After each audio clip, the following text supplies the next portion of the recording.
다음은 이 파트 5인 컨저베티브 트리트먼트, 이 엉덩 관절에 대한 이 보존적 치료 방법에 대해서 알아보도록 하겠습니다. 우선 저희가 파트 1부터 파트 4까지 총 4개의 파트를 우선 학습을 했는데요.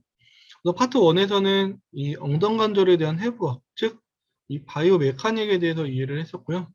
파트 1에서의 가장 중요한 키팩터는 글루테우스 메디우스, 그 다음에 TFL이죠. 글루테우스 메디우스 같은 경우에는 이 페모랄 헤드, 여기 나와 있는 것처럼 페모랄 헤드와 아세타블룸을 잘 안착시켜주는 센트럴라이제이션 역할을 해준다고 얘기를 했었죠. 그 이유는 페모랄 헤드에 대한 주행 방향과 글루테우스 메디우스의 주행 방향이 일치하기 때문에 글루테우스 메디우스에 대한 스트렝스닝이 굉장히 중요하다.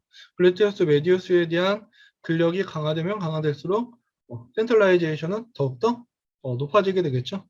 그래서 오늘 컨저베티브 트리트먼트, 즉 보존적 치료 방법에 대해서 가장 중요한 키팩터는 글루테우스 메디우스에 대한 선택적인 스트렝스닝이 되겠습니다. 단위 조건이 있죠. 우리가 이 C페인에서 이런 과도한 인터널 로테이션이나 어덕션을 유발을 했을 때 나타나는 이 충돌, 이 힙에 대한 임핀지먼트가 야기가 된다고 얘기를 했었죠. 이때 주 원인 중에 하나가 이 TFL의 과도한 오버 액티비티가 원인이 된다고 얘기를 했습니다. TFL에 대한 액션 자체가 인터널 로테이션이죠. TFL이 활성화되면 활성화될수록 또는 TFL이 이 과한 오버 유즈, 이런 인터널 로테이션이 오버 유즈하게 되면은 이 벌사를 셔링 코스에 의해서 또 염증을 유발을 할 수가 있게 되겠죠. 그러면은 익스터널 스냅핑 힙을 야기를 할 수가 있고, 그래서 이러한 인터널 로테이션을 야기하는 TFL을 배제한 상태에서 글루테우스 메디우스를 어떻게 선택적으로 강화시킬 것인지에 대한 내용이 이 컨저베티브한 트리트먼트의 키팩터가 되겠습니다. 그래서 이러한 보존적 치료 방법에 대해서는 여러분들이 실제 임상에서나 또는 주변의 엉덩 관절에 대한 페인이 있는 이런 환자분들이나 대상자들에게 실제로 적용을 할 수가 있겠죠. 그래서 주로 이러한 스트렝스닝 방법과 스트레칭 방법이 주가 되는데요. 힙 조인트 같은 경우에는 스트레칭도 굉장히 중요하지만 스트렝스닝이 중요하기 때문에 이 스트렝스닝 엑서사이즈를 주로 해서 학습을 진행을 하도록 하겠습니다. 저희가 엉정관절에 대한 이 컨저베티브한 트리트먼트를 적용을 할 때 고려해야 될 사항이 소프트 티슈에 대한 타이트니스, 앞에서 말씀드렸던 힙플렉스와 이 포테르 캡슐의 단축을 고려를 해야겠죠. 그래서 가장 짧아지기 쉬운 힙플렉스와 포테르 캡슐에 대한 이런 이학적인 검진을 통해서 예를 들어 토마스 테스트나 앞에서 얘기했던 뭐 캔달 테스트 또는 포테르 캡슐에 대한 이런 이 페이버 테스트를 통해서 포테르 캡슐에 대한 단축을 확인을 해야 됩니다. 단축을 만약에 확인을 했을 때 이런 단축을 고려해서 컨저베티브한 트리트먼트를 적용을 해야 되겠는데, 만약에 이학적인 검사, 즉 피지컬 이거제미네이션을 환자에게 적용을 했는데 이러한 문제가 발생이 됐을 때 이런 힙플렉스에 대한 단축과 포테르 캡슐에 대한 단축을 타겟으로 해서 이런 보존적 치료를 적용을 해도 되겠죠. 그리고 두 번째는 이 골반의 정렬과 틸팅을 고려를 해야 합니다. 이 펠빅에 대한 얼라이먼트와 틸팅이 왜 중요하냐면은, 대표적인 예로 우리가 엉덩관절에 대한 잘못된 틸팅은 이 백과 연관이 깊다고 얘기를 했었죠. 그 이유는 힙과 백이 이 커넥션이 되어 있기 때문에 허리의 전만 각도를 변화를 시켜서 허리의 로드를 증가시키고, 더 나아가서는 잘못된 운동으로 인해서 오히려 엉덩관절에 대한 보존적 치료를 적용을 했는데 허리에 대한 2차적인 손상을 야기를 할 수가 있기 때문에 이런 허리에 대한 또는 이런 펠빅에 대한 틸팅은 고려를 해야 한다라고 여러분들이 체크하시면 되겠고요. 그 다음에 보존적 치료를 적용을 할 때 이런 뉴로머스큘러 컨트롤과 포처럴 이 밸런스는 굉장히 중요합니다. 그래서 이런 신경근 조절과 자세 균형 조절이 되지 않을 경우에는 주로 보존적 치료를 적용할 시에 앞에서 말씀드렸던 것처럼 허리에 대한 부하를 증가시켜서 2차적인 손상을 주기 때문에 이러한 부분은 꼭 주의를 해야 한다, 고려해야 한다라고 여러분들 체크하시면 되겠고요. 우선 저희가 임상에서 가장 많이 사용하는 방법 중에 하나가 모빌라이제이션을 많이 사용을 하죠. 그래서 우선 보존적 치료 중에 모빌라이제이션은 첫 번째 그림처럼 뭐 아래쪽 임페리얼 글라이딩, 하거나 또는 이 두 번째 그림처럼 뒤에서 앞쪽 방향으로 이 안테리어 글라이딩을 적용을 할 수가 있고요. 그리고 마지막 세 번째 그림처럼 바쪽으로 라테랄 글라이딩을 적용을 할 수가 있습니다. 보통 엉덩 관절의 문제는 이 포테리어 캡슐의 타이트니스나 엉덩 관절의 포트 글라이딩이 안 됐을 때 많이 발생이 되기 때문에 실제 임상에서도 포테리어 글라이딩은 굉장히 중요하죠. 중요하기 때문에 만약 포트 글라이딩이 잘 일어나지 않을 때는 그때는 아예 안테리어 글라이딩을 실시를 해주면 됩니다. 그래서 지난 학습에서 여러분들이 보셨던 것처럼 포테리어 캡슐에 대한 타이트니스는 우리가 아래쪽으로 인터널 로테이션 글라이딩을 하거나 인터널 로테이션을 실시를 했을 때 오블리게이트 트랜슬레이션이 일어난다고 얘기를 했었죠. 그래서 우리가 인터널 로테이션을 실시를 했을 때 뒤로 갔다가 이 주행 방향을 벗어나서 사선 방향으로 톡 위로 튀어오르는 이런 오블리게이트 트랜슬레이션이 일어난다라고 얘기를 했습니다. 그래서 우리가 이러한 포테리어 캡슐에 대한 타이트니스로 인한 글라이딩이 당연히 뒤쪽으로 글라이딩이 잘 되지 않기 때문에 우리가 임상적으로 힙페인이 있거나 기능적으로 포테리어 글라이딩이 잘 되지 않는 환자분들은 이러한 모빌라이제이션을 통해서 포테리어 글라이딩을 만들어주는 것이 중요하겠죠, 초기에. 그래서 포테리어 글라이딩이 중요하다라고 여러분들이 체크를 하시면 되겠고요. 사실 엉덩 관절의 크기와 무게는 굉장히 크죠. 그래서 우리가 실제 멀리건 벨트를 이용해서 또는 탄력 밴드를 고정을 해서 환자에게 움직임을 병행을 시키면서 관절 가동성을 하는 경우가 많습니다. 실제 이를 MWM, Movement with Mobilization 기법을 많이 사용을 하죠. 그리고 멀리건 테크닉을 임상에서도 많이 사용하기도 합니다. 그래서 아래 첫 번째 그림처럼 이 밴드나 벨트로 고정을 해서 이 힙에 대한 임페리어 그리고 라테랄 글라이딩을 적용을 할 수가 있고요. 그래서 이 아래쪽에 첫 번째 그림, 첫 번째 그림을 보시면 되고요. 그래서 이런 힙 플렉션에 대한 움직임과 함께 병행을 해야지 효과를 볼 수가 있기 때문에 여기 사진에서처럼 충분히 힙을 플렉션한 상태에서 실시를 해주고 여기 나와 있는 것처럼 두 번째 사진을 보시면은 이 선자세에서 힙의 라테랄 글라이딩을 적용할 때에는 사진처럼 밴드나 이런 벨트를 고정해 준 상태에서 힙의 라테랄 이 디스트랙션이 굉장히 중요합니다. 그 다음에 라테랄 디스트랙션을 병행을 해서 이 오버 컴프레션을 주는 것이 굉장히 중요합니다. 그래서 효과적인 힙 라테랄 글라이딩이 일어나기 위해서는 이러한 디스트랙션, 라테랄 디스트랙션과 오버 프레셔를 같이 병행을 해야 된다라고 여러분들이 보시면 되고요. 그리고 이러한 라테랄 글라이딩에 대한 환자 스스로 밴드나 또는 움직임을 통해서 모빌라이제이션을 적용하는 이런 MWM 기법을 적용을 할 때 이점이 리에듀케이션, 머슬에 대한 리에듀케이션에 대한 이점이 있기 때문에 실제 환자 혼자 셀프로 적용하는 경우가 많습니다. 그래서 이 부분도 여러분들이 체크를 해주시면 되겠습니다.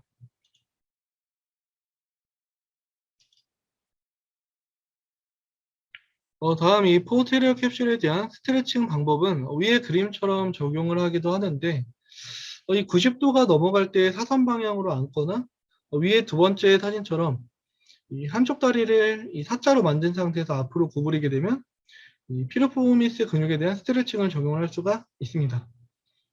우리가 여기서 중요한 거는 이 피리포미스에 대한 정확한 랜드마크를 찾아야겠죠. 정확한 랜드마크를 찾기 위해서는 이 피리포미스에 대한 머슬 밸리를 정확하게 찾아야 되는데 이때 랜드마크는 PSIS 그다음에 그레즈 추루칸타 PSIS를 촉진을 하고 그레즈 추루칸타를 촉진을 했을 때 이 가상의 선을 긋고 그 다음에 ASIS 앞쪽에는 ASIS와 그 다음에 이퀄 투버러시티랑 이 콕시스를 찾았을 때 가상의 선을 그었을 때 이 가상의 선이 겹치죠. 이 겹치는 부위가 이 피리포미스에 대한 머슬 벨리라고 보시면 되겠습니다. 그래서 이런 랜드마크를 통해서 이 피리포미스에 대한 머슬 벨리 찾는 방법은 추후에 제가 이어서 설명을 드리도록 하겠습니다. 컬렉티브 펠빅 뉴트럴리제이션을 위해서는 이게 사진에서 나와 있는 것처럼 데드버그 운동, 즉 이 죽은 벌레 운동을 통해서 누운 상태에서 팔다리를 교대로 움직이거나 또는 이런 이 두 번째 사진처럼 SLR 엑서사이즈를 통해서 적용을 할 수가 있습니다. 이때 SLR 시에는 60에서 70도에서는 이 트렁크 컨트롤을 통해서 움직임이 조절이 되기 때문에 앞에서 저희가 피지컬 이그제미네이션에서 봤던 것처럼 코어 스테빌리티에 대한 이학적인 검진을 알아보기 위한 검사 방법으로 액티브 SLR 검사를 하기도 한다라고 설명을 드렸었죠. 그래서 이러한 액티브 SLR 엑서사이즈도 굉장히 중요하다. 여러분들이 보시면 되겠습니다. 우선은 앞에 보셨던 이 컬렉티브 펠빙 뉴트럴리제이션이나 하지에 대한 운동을 저희가 적용을 할 때 하지에 대한 움직임을 조절하는 것이 굉장히 중요합니다. 이때 하지의 조절이 불가능하거나 만약에 어려움이 나타나게 되면 그에 대한 원인 중에 하나가 엉덩관절의 퇴행성, 병리가 있는 사람들에게서 많이 볼 수가 있죠. 그래서 이러한 엉덩관절에 대한 퇴행성 병리가 있는 사람들에게서 나타나는 주 증상 중에 하나가 글루테우스 맥시무스에 대한 위축으로 인해서 TFL이 과활성화가 됩니다. TFL에 대한 과활성화는 이 충돌 증후군을 야기한다고 했었죠. 그래서 이스터널 스냅핑 힙처럼 그레이터 트루칸타에 대한 이런 벌사 염증을 일으켜서 이런 하지에 대한 조절이 어려움이 생길 수가 있고 또는 FAI나 이 힙페인에 대한 설명을 했을 때 저희가 체중 부하 상태에서 과도한 이 고관절, 엉덩관절에 대한 어덕션, 이런 모음과 그다음에 인터널 로테이션, 안쪽 돌림을 조절하기 위해서는 이런 글루테우스 메디우스와 맥시무스에 대한 기능이 좋아야 조절이 가능하다고 얘기를 했습니다. 그래서 반대로 말씀을 드리면 글루테우스 메디우스와 맥시무스가 기능이 좋지 않으면 과도한 어덕션과 모음과 그리고 인터널 로테이션을 야기한다고 볼 수가 있겠죠. 그러면 엉덩관절에 대한 충돌을 야기를 할 수가 있다. 엉덩관절에 대한 병리학적인 문제를 만들어낼 수가 있겠죠. 그래서 이러한 글루테우스 메디우스 맥시무스에 대한 스트렝스닝이 굉장히 중요합니다. 그래서 실제 연구에서는 엉덩관절에 대한 벌린근과 그리고 바깥 돌린근, 일선의 로테이션에 약하는 엉덩관절의 병리를 야기한다라고 이러한 연구도, 선행 연구도 있었습니다. 그래서 이 부분도 여러분들이 체크를 해주시면 되고요. 다음은 이 CKC 운동에 대해서 보시겠습니다. 보통 엉덩관절 약화는 병리가 발생이 됐을 시에 스쿼트 운동을 많이 실시를 하는데 이때 저희가 허리에 대한 보상작용과 그 잘못된 자세를 교정하기 위해서 벽에 기대서 실시하는 월 스쿼트를 진행을 합니다. 이때 월 스쿼트는 굉장히 중요하죠. 중요한 이유는 저희가 초기에 진행할 시에는 45도 이상 엉덩이가 내려가지 않는 것을 권고를 해야 합니다. 그리고 이 45도 이상 내려간 상태에서 만약에 월 스쿼트를 실시를 할 때는 우리가 앉았다가 올리는 힘에서 에비덕션보다는 어덕션의 힘을 더 많이 사용을 하기 때문에 월 스쿼트 할 때 가장 여러분들이 고려해야 될 부분이 45도 이상 내려가지 않는 상태에서 운동을 실시를 해야 한다라고 여러분들 체크를 하시면 되겠고요. 보통 우리가 스쿼트 동작을 비슷하게 운동을 하는 경우가 많죠. 예를 들어서 낮은 의자에서 앉는 것과 같은 기타 활동들, FAI나 즉 엉덩관절 충돌을 유발을 한다고 합니다. 그리고 이런 충돌을 유발을 하고 이런 병리학적인 문제를 지속화할 수 있다는 연구가 있기 때문에 스쿼트는 꼭 바른 자세에서 실시를 하고 스쿼트와 비슷하게 다른 기타 활동은 하지 않는 것이 좋다, 권고한다 라고 여러분들이 체크를 하시면 되겠습니다.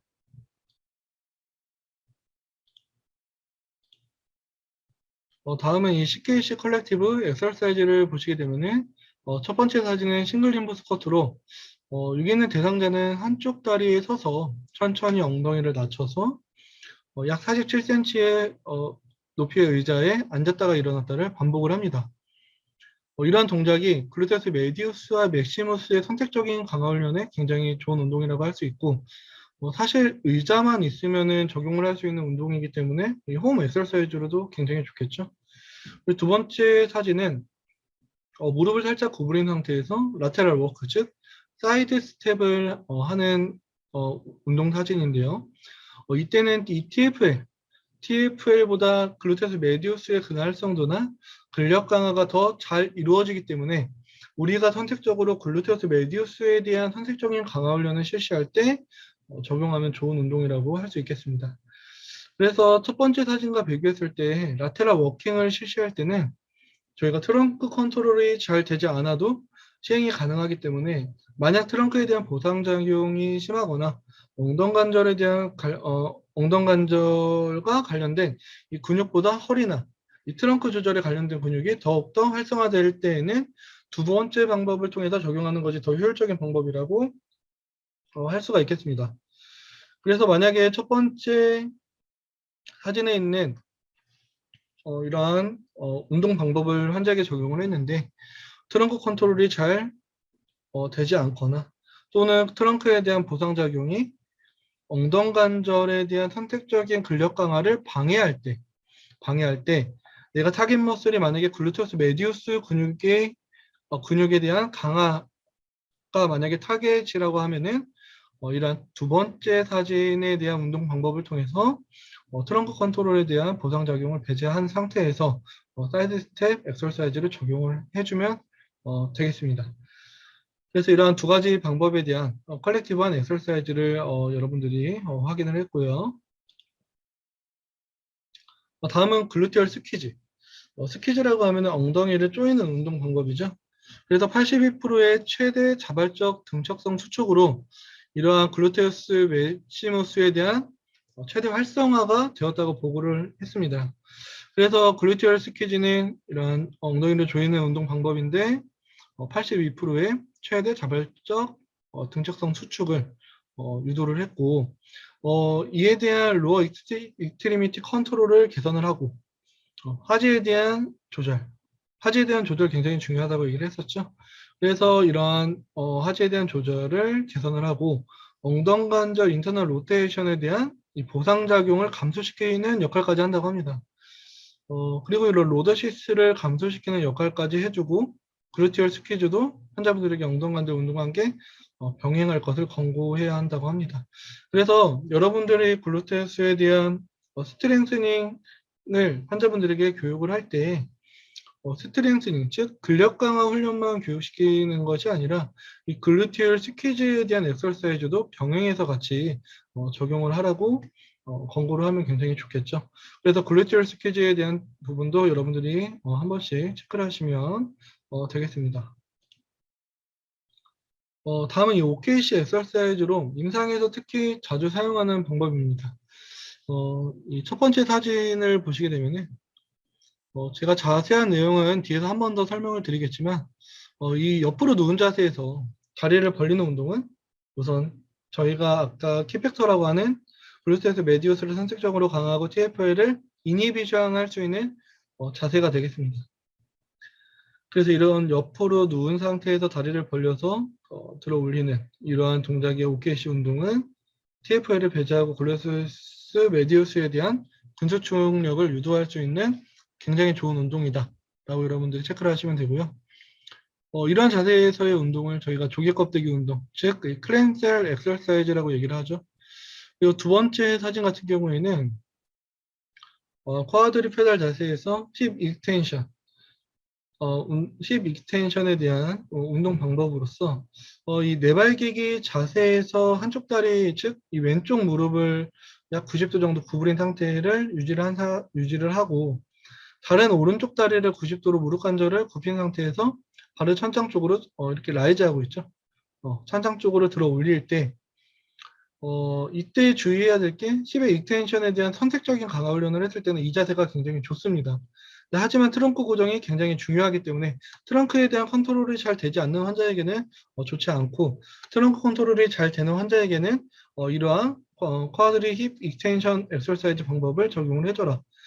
그 이유는 이 운동이 굉장히 중요한 이유는 이렇게 무릎을 구부린 상태에서 발을 들어 올렸을 때에는 햄스트링을 안 쓰게 되겠죠. 그래서 햄스트링을 배제하고 엉덩이 근육인 글루테우스 맥시무스에 대한 선택적인 강화에 집중을 할 수가 있기 때문에 글루테우스 맥시무스에 대한 선택적인 강화 훈련을 실시할 때는 두 번째 방법을 적용을 해주면 되겠습니다. 다음은 이 정확한 이 클램스 엑서사이즈를 하기 위해서는 이 옆으로 누운 자세에서 엉덩 관절 60도, 다음 무릎 관절 90도의 범위에서 무릎을 위로 들어 올리는 이런 클램셀 엑서사이즈를 하는 것이 중요하다. 어떻게 보면은 여기는 슬라이드가 컨저베티브한 트리트먼트의 키팩터라고 할 수가 있습니다. 위에 그래프를 보시면은 이 PN이라고 하면은 여기는 파란색, 주황색, 초록색 그래프로 얘기를 하고요. 이게 가장 아래에 그 척추 모형이 보이시죠? A와 B의 척추 모형을 보시면은 양쪽 AS, IS가 평행일 때를 얘기를 합니다. 이를 PN이라고 얘기를 하고 힘 뉴트럴 포지션이라고 보시면 되겠습니다. 힘 60도에서 글루테우스 맥시무스와 글루테우스 메디우스의 근활성도가 가장 높아짐을 볼 수가 있고요. 두 번째 B 모형은 이 하늘 방향에 있는 이 하늘 방향을 하고 있는 오른쪽 AS, IS가 뒤쪽으로 약 35도 정도 기울어져 있죠. 이를 PR이라고 얘기를 합니다. PR. 그래서 위의 실험은 PN, 즉 골반의 뉴트럴 포지션에서의 크램셀 운동이 근활성도를 더 높이고, 여기서 여러분들이 기억해야 될 것은 이러한 크램셀 운동이 이 힙의 과도한 굴곡 자세가 아닌 약 60도, 그리고 무릎 관절 90도에서 적용을 했을 때 가장 효과가 좋다라고 여러분들 체크를 하시면 되겠습니다. 이렇게 저희가 엉덩관절에 대한 해부학, 바이오메카닉, 그리고 엉덩관절 충돌 증후군과 엉덩관절 통증 중 인트라 아티큘러 페인, 그리고 익스트라 아티큘러 페인에 대한 내용, 그리고 이러한 페인을 감변 진단할 수 있는 이학적인 검진 방법과 그리고 보존적 치료 방법인 컨저베티브 트리트먼트까지 알아보았습니다. 그래서 엉덩관절에 대한 임상적인 내용은 여기서 마무리를 하도록 하겠습니다.